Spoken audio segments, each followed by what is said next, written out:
Alright guys, so ito yung tutorial na sinasabi ko paano mag-download ng solo leveling sa PC. At saka meron din ako tutorial isunod natin dito yung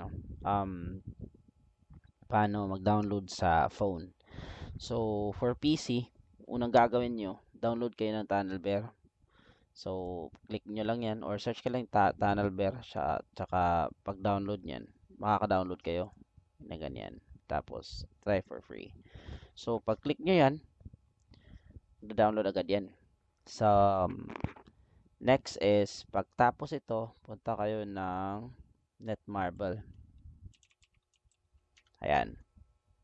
So basically pagdating dito pre-registration pa, 'di ba? So pag i-open mo yung TunnelBear, free lang yung TunnelBear guys ha. Siya yung VPN na free. So ayan. Na-download ko na yan. So ayan na. Mag-open yan. Saglit lang. Medyo ayun. So yan, pag na-open na yan, yun na yan, punta kayo ng Canada. Ayan. So dito ka lang. Scroll nyo lang dyan. Hanapin yung Canada yan. So automatically magdidig yan papuntang Canada. Tapos connecting. May free kayo. So ayan. Pag na-connect na yan sa Canada, refresh nyo yung page na to. Ayan. So, download. Okay? Download PC version. Yan. Downloadable na yan. So, after nyo mag-download, lalabas yung Netmarble na ganito. Wag na wag nyong puputulin yung linya nyo dito hanggat hindi nagda-download tong solo leveling.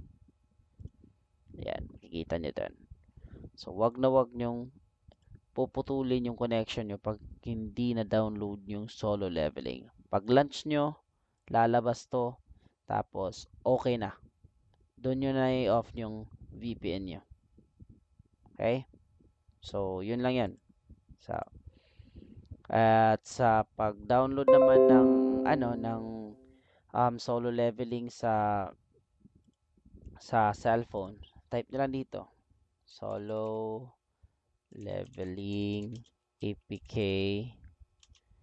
latest version. Ayan. Pag na-download nyo yan, ayan. Lalabas yan. Download nyo lang.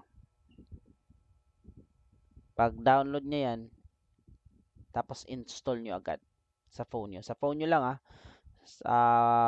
ginagamit ko to pag yung update hindi gumagana sa iba. Like, may application kasi akong ginagamit noon eh. Like, nagda-download ako sa TapTap. So, for now, ito yung best solution para may download nyo sa cellphone nyo. Yung APK.